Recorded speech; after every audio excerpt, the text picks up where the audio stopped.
Hello and welcome to Mad About Sports. We're going to be talking about the Champions League semi-final, which took place between Madrid and City. As you can see, both of us, we both are representing the city of Manchester on blue and red. It's not about who played in the Champions League semi-final of Madrid, but we are still representing the city of Manchester and talking about can there be another treble coming to the city of Manchester and all those kind of stuff. So we are going to be talking in extensively about what happened during that game. It was one crazy game of football. We did preview last week talking about it being a 50-50 contest, but just did not look like one once the first whistle went off. And in the final whistle, the scoreline also suggested something else. And we'll also be slightly shedding light on what happened in Milan derby. That was another game where it just looked like how it was in the first leg. Welcome, Antariksh. How are you feeling? I hope you enjoyed both the games. No, man, I didn't. I didn't the second one. I didn't at all, as you can see from my own frame. I didn't. Oh, man, it was far from being a 50-50. It was a Yeah, 550, I'd say. They just they just went in and they were relentless. I think it was almost like seeing, last year's game exact in replica. Even if you take out Haaland, I think it was just the exact same game without yeah, Rodrigo. It was just that. It yeah. was that wave, that storm of City dominance yet again, showing that they not necessarily aren't just here to wander on, but here Yeah, is where they belong now. And yeah, man, yeah, like they've just sent out a statement, not just for this year, for like years to come. I'd say probably half yeah. a decade or a decade. Like they're a team to stay here. That Mm. they'll not respect the history or whatsoever. They'll play on merit on whatever's in front of them. I Impressive. mean, that's very interesting that you pointed that out because it takes me back to one of the statements Rio Ferdinand made yesterday, right after the game, where Pep Guardiola texted him prior to the game saying that we're going to beat them. We bet them 2 years ago and we're going to beat them again. And for me, that statement really shows what Pep Guardiola's mindset is all about. I mean, he believes in the team. And even after the first leg, we did not speak about that. But in press Yeah. conference, he did say that we can do it and have a plan Yeah. against them. And he was Yeah. very clear with the plan. He knew Yeah. exactly what system to deploy. He knew what the press was going to be in the first half, kill the game out, then take it, manage it, and again kill it. So it's something which City Yeah. has been doing brilliantly throughout the season, even the Premier League. And that was a very classic Premier League kind of a game for Manchester City against Yeah. 14-time European champions. Yeah, absolutely. I mean, you speak of plan. I think City had a clear one, and Madrid had none. I think Carlo Ancelotti went into it way too conservative, and he thought he had these moment players like his midfield trio, for example, and Yeah, then up front the ballistic missiles he's got in terms of wingers. So like he sort of thought those moments could rescue him. I didn't really see a plan. Like even when they were in possession and they had sort of spells of dominance, I didn't really yeah, see a plan. I think it was we're Madrid. Like they sort of bought into this, theme of we're Madrid. It's Champions League. We'll find something. I don't really yeah, think that is how you can tackle City repeatedly. And I think we as football, so-called pundits, even us, we're too quick to judge things upon the results. Like our personal biases come in the way. Like last yeah, season, City were criticized heavily. yeah, It was something that could have happened with any team. It was just absolutely. that 5 minute switch that just went off. It had got nothing to do with City, Champions League, or anything. And that's why Pep Guardiola was confident because you Mm. see, before last season, they had faced them earlier as well. They defeated them. Then last season, they almost did. So they, at least I think they Yeah, outplayed Madrid for yeah, sure. yeah, And then in the first leg, did so like there was nothing to sort of be negative about for Pep, and he yeah. just had a plan. He was a mission, a man with a plan, and he just went and did it. I mean, you also have to say it's that that wave as you mentioned, but more than that, the momentum which City was carrying into this game, right? They've been Yeah, winning consistently in the Premier League, even in the Champions League. Defeating Bayern Munich was not an easy task, though it was a Bayern Munich who was slightly under turmoil. But defeating that quality of a team, then coming up against Madrid, who was looking extremely shaking in the La Liga, then taking on. And in the first leg, you did give them a sniff. I mean, if you talk about the first leg, we did speak about how evenly balanced it was. But then Pep yeah, already knew, like he wanted that result 1-1. He was ready to take that because he knew what he can do in Etihad. And I have to say, Etihad was bouncing yesterday. Etihad was really at its best, one of the best days in Etihad for a very long time I've seen. yeah, And to add to that, I also feel the players were in with that plan. Players, everybody knew that we could counter them, we could counter press them, we could absolutely stop Madrid from having those kind of moments. And that was the ultimate difference if you look between the two teams. Yeah. I mean, the second like being played at Etihad played a massive role. I think that is something Real Madrid sort of undermined last season. I think it was at the Bernabeu Yeah. when the moments I just want happened, to add to and that, yeah, Antrish, I just want to ask you because last season, if you look at Madrid's yeah, comebacks, PSG was in Bernabeu, even yeah, Chelsea was in Bernabeu the second leg, even yeah. for against City. That run, most of their games with the second leg was in Bernabeu, Yeah, and that really helped them. Now that this season, there was a slight shift for that. I mean that plays a massive role any day of the week. I mean, you play the second leg at home, almost of course it absurd scores like 6-7 don't count, but almost any score rather than that can be overturned when it's the likes of Real Madrid we're speaking at Bernabeu. So you can never really rule them out of the game, especially at home. But when they're away, and they're thinking sort of we're Real Madrid and we're this and that, but it plays a massive role. It plays, and as Prakash says, Pep and Haaland, what a lethal combination. Yeah, What a lethal, like absolutely. it has just taken one robot for Pep to actually kill it now. Absolutely. I mean, yesterday Haaland did come very close. If not for Courtois, that game would have been a 6-0 or a 7-0. He single-handedly kept them in the game in the first half. Yeah, And yeah, those saves were out of the world. And once again, Courtois goes unnoticed because of a bad scoreline, but he did give his everything. He was absolutely trying his level best to take the game from Madrid, but then Madrid's midfield was definitely not there. I want to ask you that. I mean, if you look at the stats as well, let's pull out some of the stats to see how the game went about.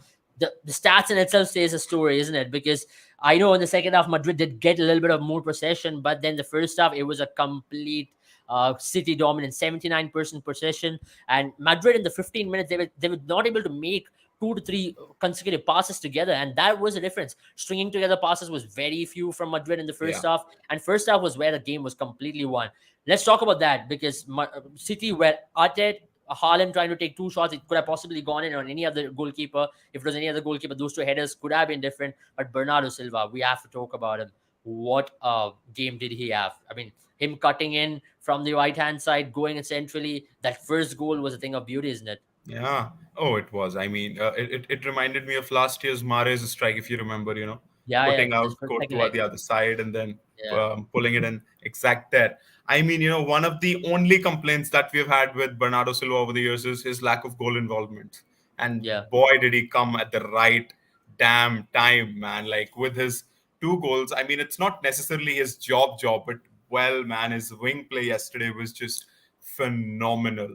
I mean, I'd dig into Real Madrid a bit deep later, but if yeah, just talking about Bernardo Silva, like he had the magical game, like the perfect game, which was sort of expected out of him. I mean, the work rate is never an issue with him, and then getting those two goals and having the composure in the second goal, directing his header. They had a couple of people online. yeah, They had a yeah, keeper who was on the ground, but still yeah. there with his big arms. So, like, well Absolutely. done to him, for keeping his composure, guiding the Yeah, header, not looking to, power it too much, or they sort of looped it into the yeah. corner. Very well done. I mean, that's where I'd also mention Gundogan over there. I mean, let's talk Oh about the yeah, system of City, right? We do give credit to Pep a lot, but then this looks like a system which Pep has been doing for 3 years. He just changed the system in the middle of the season to go three at the back with two holding midfielders, and two number tens and three up front. And that system has worked City a lot of favors. Come talk about the game against Liverpool where it was 1-1, where Liverpool took the yeah. lead. And since then, City has not really looked back. That system looks like a well-oiled machine for City. I mean, Stones going up the field, him really having a lot of say in the game. And talk about Rodri there. Rodri's involvement has been extremely underrated. We don't Yeah. talk about his defensive work through in the middle of the park. And then Gundogan and De Bruyne, they both have been, putting out masterclass after masterclass week in and week out.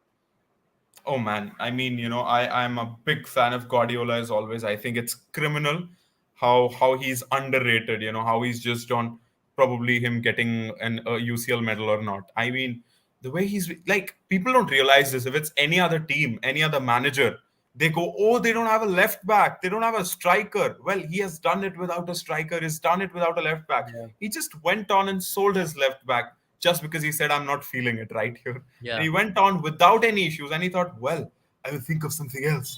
And he did it. and he just did it. Absolutely. I mean, I don't even Absolutely. know anymore what they're playing, what formation they're playing. Sometimes it's Yeah. Akanji on the left, Yeah. then it's someone dropping. Grealish plays left back for Yeah. like a couple of Yeah. minutes. Then Yeah. it's Stones coming on the right, and then in the middle, Yeah.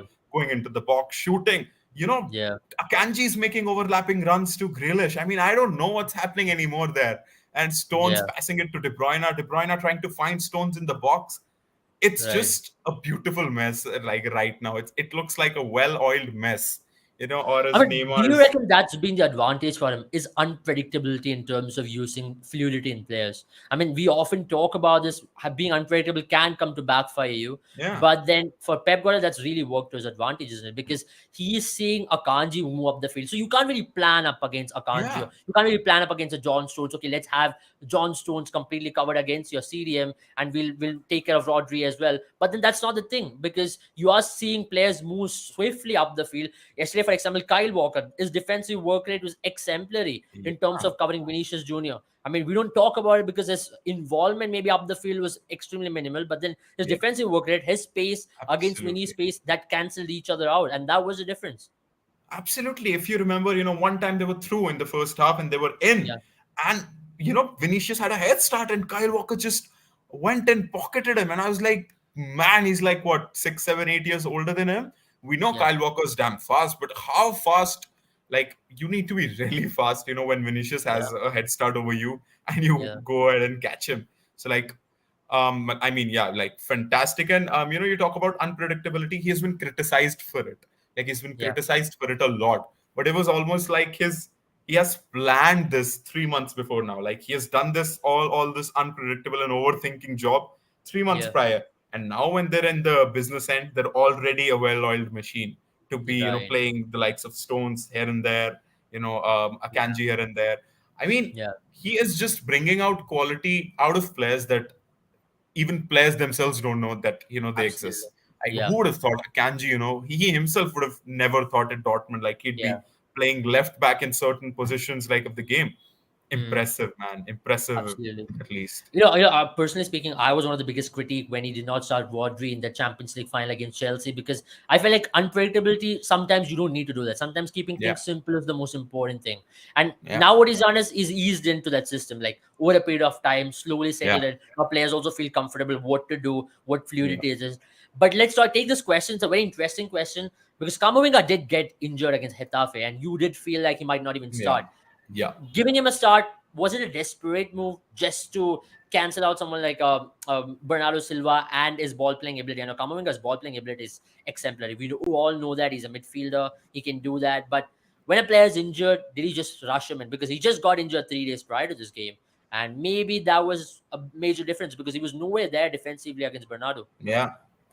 I mean, to talk about Prakash's point, man, I can't really say if it's a mistake because here we were like of magnificent order that Camavinga was good. Like Camavinga didn't look out of place in the first leg. His ball playing is never under doubt, but even his defensive prowess and awareness was on point. But so you can't really, of course, the injury plays into the hand. But if it's a nibble and he can play, I don't really think you can sit Kamavinga out. You just can't. Yeah, I don't yeah, really think you can. But yeah. maybe it was messing around too much. But like first leg didn't give him any signs about stopping Camavinga from playing there. So I can't really say if it's a mistake or not. But City did take advantage of it, and he was not on Absolutely. his game at all yesterday. At least at that left back spot, he was found Absolutely. vulnerable. Yeah, yeah, it just looked like it, because it just looked like Kamavinga was totally out of place. He was very skeptical in terms of going for the challenges as well. Yeah, That's what really shook me up, because I thought, when Kamavinga is his absolute best, he does go for those challenges. He wins those interceptions pretty well, especially one on ones. But before, let's look some of the attacking involvements of the players, right? Because we've been talking about there it. you go. And at number one, you have Bernardo Silva. At number two is Jack Grealish, and then you have Stones. Look at that. That's the funny part in this now. John Stones, if you'd have asked me 5 months ago, is he going to be there up the field doing a job? We all would have laughed at it. And that's been the case for John Stones. He's had a phenomenal season towards the back end. And also, Erling Haaland yesterday off the ball had a phenomenal game. I mean, we talk Yeah, about Erling Haaland's involvement, but his off the ball presence yesterday did go underrated a lot, isn't it? Man, it did. And as I was saying, I'd dig a bit deeper into Real Madrid. And what I wanted to say was people going in on Haaland, had City not won or, something like that, he would have had a torrid next 24 hours with his finishing there, which was quite off yesterday. But the mere presence of the guy, like what I was talking was like the pitch was this wide, man. Yeah, Real Madrid were playing this narrow. They yeah, were offering all the space out wide, and that was yeah. because they were scared of that ball through from Kevin De Bruyne to Right to Erling Haaland. Haaland. They were just this compact, man. They were Yeah, leaving space. Like you just saw Jack yeah. Grealish drifting in so Yeah. easily. You Bernardo saw Silva Tony Cruz drifting for in. that example, really dropping in Yeah. deep just to make sure there was no passing lanes to Erling Haaland, and that Exactly. was pretty Ex- surprising for me. exactly, man. And Erling Haaland's mere presence yesterday. People saying, "Oh, they won the game without Haaland or something." No, had Haaland not been there, had they been the City which had no striker, all the defensive actions would have gone, towards the wings because that is where the firepower was.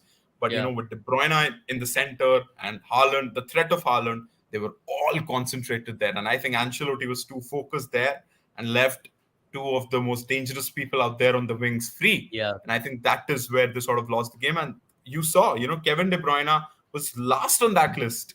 And John yep, Stones, like, there you go. Kevin De Bruyne is three, absolutely. like, overall sequence involvements is three. And look at Bernardo Silva and Jack Grealish. That is exactly what I'm talking about. Yeah, 10 let's and talk about 9. Jack Grealish because he had a phenomenal game. I mean, he had Carvajal absolutely dancing to his tunes. He was cutting inside. He was playing like prime Jack Grealish we know from Aston Villa. Yeah. He was coming in. He was cutting inside. He was creating this play, winning fouls. I mean, what we know, Jack Grealish is for winning those tactical fouls, isn't it? When Jack Grealish has the ball, it's very tough to take it away from him. And Carvajal really got frustrated in that particular wing. He did, man. He did. As I said, there was not much support for Carvajal. You just can't stop Jack Grealish one-on-one. You can just, poke him up to the right side wherein he'll drift inside, but you just can't stop him. If you go there to stop him, you'll foul him. And that's his tactic all over again. So Yeah, I mean, you know, very good tactical awareness by Jack Grealish, the way he was, deploying himself, cutting in, giving yeah, Akanji space to move forward, or then yeah, not even going there, just passing it up to De Bruyne and then recycling it to Bernardo. Beautiful, yeah, man. It was just beautiful, and it's been a beautiful ish journey from Guardiola, the way he's pampered. I'd use the word pampered Jack mm, Grealish. Putting him into the starting lineup, yeah, then pulling him out when he's seeing there's external pressure, then yeah, putting him in, easing him in, and now he yeah. seems to be a player who's confident, who's ready. Like you look at his post game, pre game, quotes, and he says like, "I've Yeah. never felt more confident. I just know we're gonna win and stuff like that." And you can see in him how confident he is, and Mm. picking him over the likes of Phil Foden and stuff, perfect. I mean, that was one of the biggest criticisms, right? Because Phil Foden is your main City guy. Yeah, Grooming him in, boy from City, want to start on the left wing. He had a very good season as well. He did get injured slight bit, but then you always want Phil Foden to start because he's your next big thing. But then yeah, Pep Guardiola did take the criticism up. He knew what Jack Grealish can bring into the table and made sure Phil Foden did not start, and that has worked perfectly for them because since Jack Grealish has started, his defensive acumen has been exemplary. I mean, we don't give credit excellent.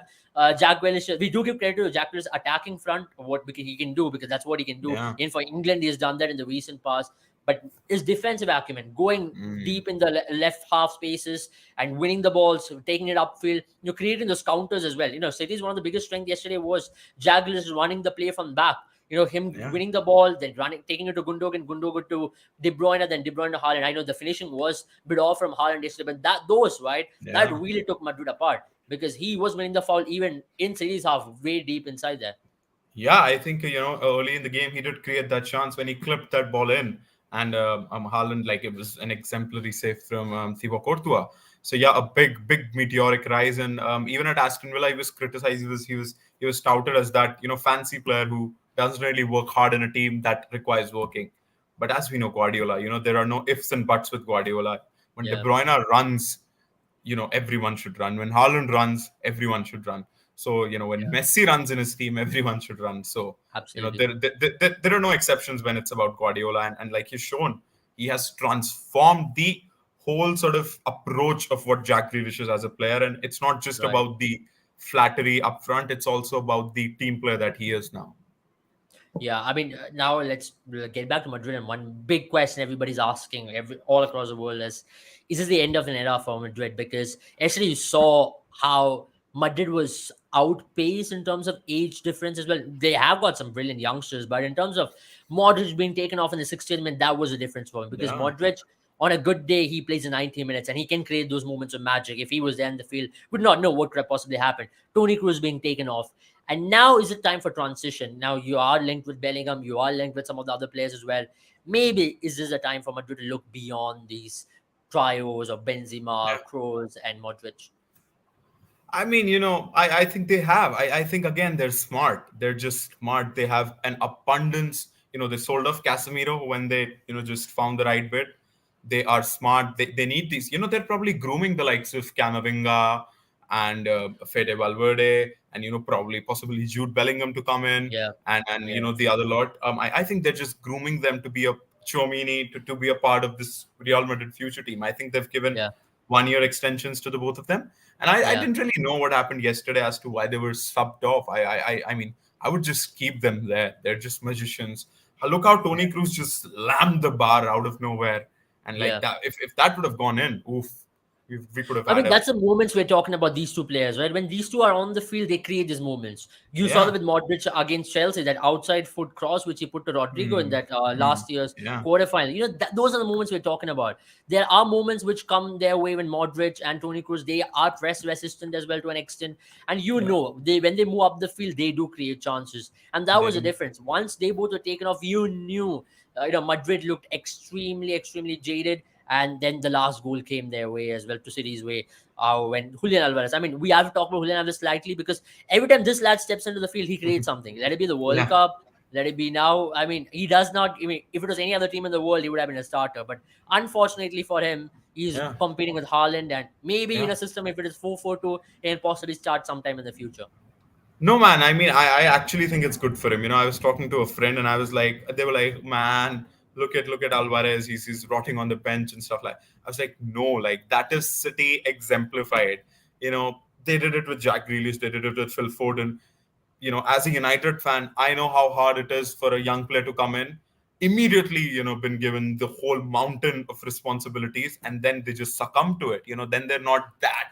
Like we look like it's like a plethora of players that we did Yeah, it at yeah, United, and yeah, we know with Phil Foden. Once he was 16, 17, there were already talks and murmurs about him being the next best thing, the hire of yeah, David Silva and stuff like that and stuff. yeah, yeah, David Silva was there. He was with the first team in and out, and then he was sort of getting in there slowly and steadily. We yeah, saw it with Jack Grealish first season. Where was he? yeah, He was like he says I think his playtime was like 60% of whatever was yeah, available.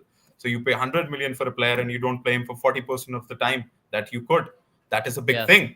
So yeah, that's just Pep easing players in, and then just it's just football creates a way. 2 3 years down the line, it'll be the likes of Bernardo Silva, or maybe someone like even a Jack Grealish or someone. They'd say their time is up, they're leaving, and that is when Alvarez would be ready to step up onto that plate. So I think it's yeah, absolutely fantastic. It's always good for a player to be in a winning system. They develop that yeah. mentality. You'd rather be there winning trophies and developing your game with the best than be Absolutely. starting. I think as a youngster, the way he's playing and the way he's being groomed, it's just the perfect environment for him, I I mean, believe. that's a very good point which you put up, because a lot of people do not understand how important it is to Yeah, even to come off bench and create an impact. Because you need players exactly. like that, and you need to ease into the system. As you mentioned, even with United, if you see in the recent past, Alejandro Garnacho has been done Yeah, with that. He's been eased into the yeah, system. It's not like yeah, you didn't put him in the deep ends. There were question marks initially, isn't it? When he yeah. came into the system, why aren't you starting him? Exactly. Now you see why you are easing a Exactly. player into the system, You and need that's to a you, good you need managers to always do it. protect. You need to protect them, yeah, for sure. Absolutely, and even for Rico Williams, and a lot of people are talking about him. Why is he not Exactly. getting involved? I mean, he's another one. Maybe Pep is looking him as the replacement for Kyle Walker in the generation to come. So Yeah. that's where you will have to be slightly skeptical. And yesterday was the first time you are seeing the two legs where Pep made substitutions, and both Yeah. all substitutes got involved in that fourth goal. For example, Mahrez passing it to Foden putting the ball in, and Julian Alvarez scoring it. So even for players to come off the bench and create that impact, you need to give them that kind of a surety, and that I think is a good a hallmark of a good team who's in a winning side right now, who have been doing a Yeah. good job. I mean, let's talk about Milan Derby before we end the live stream, because we did predict that things could go another way, but it just did not. I mean, it just looked throughout that two legs, it was Inter Milan who were the dominant side. They were. I mean, there weren't any competition. Like AC Milan just weren't any competition. As you can see just from there, even while trailing by 2 goals, their XG is half of what is for Inter Nacional, and the shots you can see, it was just no contest. It was a very disappointing game per se. There were these messages and memes flying across. Expectations versus reality. What you expected out of the Milan derby, and it sort of Right, personified what happened. I mean, not really. No. Rafael Leao just looked like we discussed. Rafael Leao would be the key for them. If they had any chance of getting back, and he just looked right. off, like switch off. I mean, same thing we talk about Kamavinga, right? He's getting him into right after an injury. We did not know how fit he was. Desperation was one of the key as well because you need a Rafael Leao. We did speak about it. Even injured Leao, you need to put him on the field, see what happens, and they did try it. It just not come off. Oh yeah, I mean, both the matters. There was predictability attached to it. Inter Milan knew that anyhow Rafael Leao was going to start, and a Rafael Leao which is not 100%. So they planned accordingly. They just didn't let him cut in. They just didn't let him get past that back line. He was doing was drifting in and into the midfield. And the same way, they just knew Camavinga won't not start. And then Pep Guardiola, being the maestro he is, he for sure had these systems prepared for it. So yeah, Yeah, man, predictability attached to it, and the player just not, for whatever reasons, just not turning up. Rafael Leao that day, and again without him, just not a match. Brahim Diaz, Oliver absolutely. Giroud, nothing could click for them. Absolutely. I mean, I agree with you completely on that. But we have to talk about Denzel Dumfries because we don't talk about him enough. Ooh. What a game did he have? To contain Rafaelio, understandably, he was slightly, but Theo has been one of the prominent attacking involvements as well for AC Milan throughout the season. I mean, even last season, if you look, Theo was one of the major factor in this Scudetto Yeah, run. I mean, controlling him, moving up the field, creating chances. Denzel Dumfries had two crazy games of his life.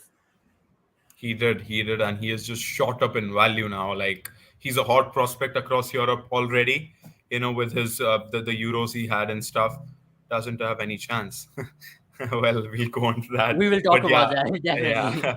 And like, he's just shot up in value. I don't know, doubled his value up. Like, he's an exciting prospect for Inter Milan, for Netherlands, and possibly for other European clubs who are sniffing around him. Let's see what happens with him in the summer. He'll be on the edge. One good offer, one good project there.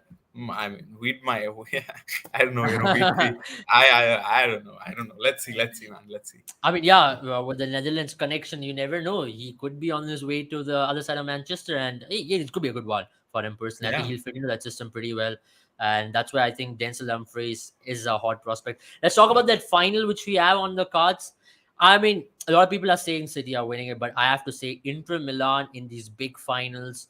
They are a cup team. I always felt like they have got it in them. You saw it even earlier on in the season when they took on Barcelona. When they have to win a game, they know how to manage a game pretty well. You saw that even against Porto, for that example, or Benfica, they can manage a game pretty well. They can score one, close out all doors, and even a couple of days ago, they had the two-goal lead and they made sure they maintained it.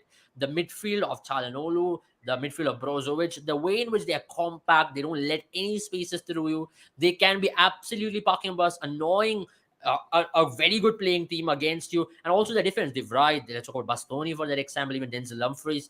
I mean, they've got it in them. And the attacking front, encounters Lautaro Martinez up front with Dzeko, or even let it be Lukaku for that matter. They are good. They can attack you. They can hurt you on counters because they're pretty good in terms of their movement. here's your trophy. Here's your Champions League trophy. No one, Here's your come on. Champions League. Shut up, man. Here's your Champions League trophy. I for one, I don't disagree with you, but I just also can't agree with you. I mean, it's everything is true of what you said, but it just looks like it's finally, like it's years, it's 5 years, it's 6 years of Premier League dominance. It's last year's heartbreak. It's that Liverpool exit. It's that Tottenham massacre. It's like City's I think curse, and Monaco was worse. yeah, Monaco, man. How can you forget that? Monaco, and then Haaland coming in, things clicking, 50 goals. I think everything is just led onto this.